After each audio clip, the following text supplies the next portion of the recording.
እንደኔ አይነት ከንቶች ያየነው ሁሉ ስለሚያሰኘን ፈጣሪያችንን ያንንም ይህንንም መጠየቃችን አይቀርም።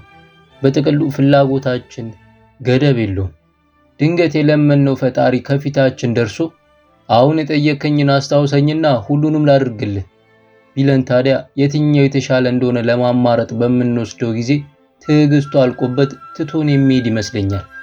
ደራሲ እንዳለ ጌታ ከበደ የመኝታ ቤት ሚስጥሮች በሚል ርዕስ በ2011 ዓ.ም ባሳተመው ሶስተኛ እትሙ ላይ የጥያቄ ምልክትን ለርዕስነት በተጠቀመው ትረካው ይህንን የአይን አዋጅ የሆነን ፍላጎትን ያሳየናል። ከኔ በላይ ደራሲ እንዳለ ጌታ ትረካው ላይ ህይወት ዘርቶበታልና እሱን ላስደምጣችሁ። የጥያቄ ምልክት። ለብዙ ሰዓት ጠበቅኩ። ጥበቃዬን ደግሞ አልሰለቸውትም። በጥበቃ ያባከንኩት ጊዜ በእንባና በላብ የተሞላ ነበር። ብዙ እንባ ወረደኝ፣ ብዙ ላብ ፈሰሰኝ። ከመጠበቅ ግን ወደኋላ አላልኩም። ከዓይኔ የሚዘንበው እንባ ሰውነቴን አጎደለው። ከገላዬ የሚወርደው ላብ የቆምኩበትን መሬት አረጠበው። የቆምኩበት ጭቃ ሆነ።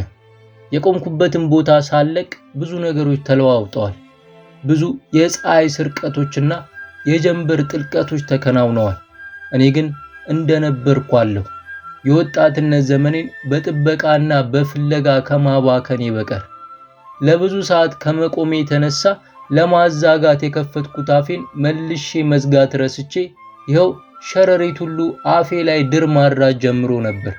ትላንት ገላጣ የነበረው የቆምኩበት ቦታ ዛሬ ሙጃ ውጦት ግማሽ ሰውነቴን ደብቆታል። የሰው ልጅ አደብ ገዝቶ ከእንቅልፍ ጋር በተወዳጀበት ሰዓት እኔ ግን የከዋክብትን ሹክሹክታ ለማዳመጥ ጆሮዬን አሰግጌ ነበር። እድሜ ለመሰንበት እጽዋት ሁሉ ተላምደውኛል። ነፍሳትም በትንፋሼ መደናገጥ አቁመዋል። የራሳቸው ሆኛለሁ። መንገዴ ከመንገዳቸው ተለያይቷል። ጠበቅኩ። ብዙ ቀናት አለፈ። መንግስት መጣ፣ ተመልሶ ሄደ።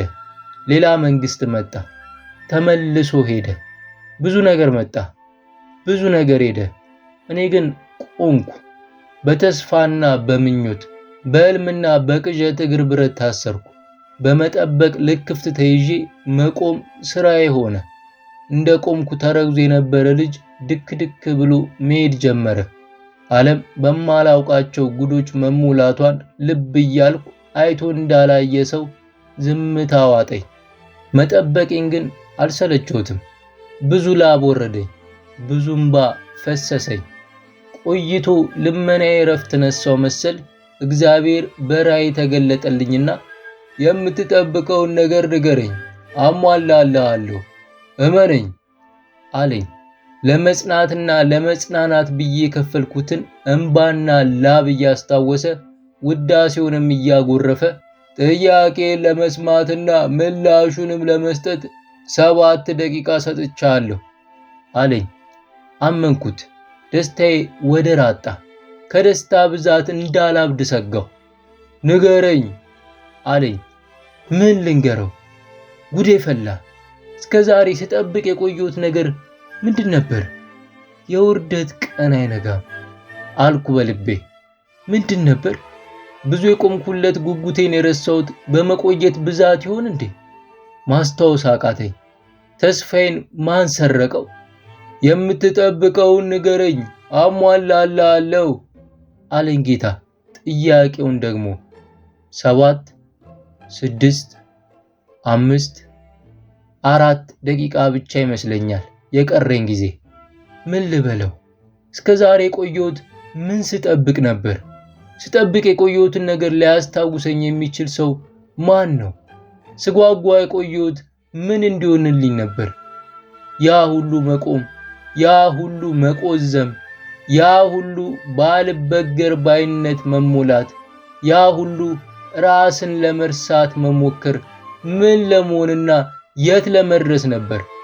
ምን ሆኜ ነው ስፈልግ የቆየሁትን እንባዬንና ላቤን የዘራሁበትን ጊዜን ያለ አንዳች ስስት የገበርኩለትን ነገር ለመርሳት የበቃሁት?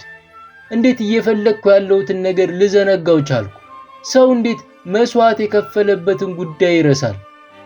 4 3 1 ደቂቃ ይመስለኛል የቀረኝ ጊዜ። ፈቃደኛ ነኝ አለኝ ጌታዬ ለሶስተኛ ጊዜ። ዛሬ ምን ነክቶኛል? እንዴት ስፈልገው የቆየሁትን ነገር እዘነጋለሁ? ሁሉንም ነገር ማድረግ የሚችለው የኃያላን ኃያል እፊቴ ቆሞ ፍቃዴን ለመሙላት ዝግጁ ሲሆን እኔ እንዴት ዝም እላለሁ? አንገቴን ደፍቼ ማሰብ ጀመርኩ። አንድ ሐሳብ መጣልኝ። እውነቱን መናገር ወይስ የምጠብቀውን ታውቃለህና አድርግልኝ ልበለው? ይህችኛዋን መረጥኩ። ቀና ስል የለም፣ ብቻዬን ነኝ። ያ መንፈስ ጥያቄውን አቀብሎኝ መልሴን ሳይሰማ ሄዶ አለካ። 0 ደቂቃ ብቻ ነበር የቀረኝ። አመሰግናለሁ። ሰብስክራይብ በማድረግ ሌሎች ትረካዎችን በማዳመጥ ከኛ ጋር ይወዳጁ።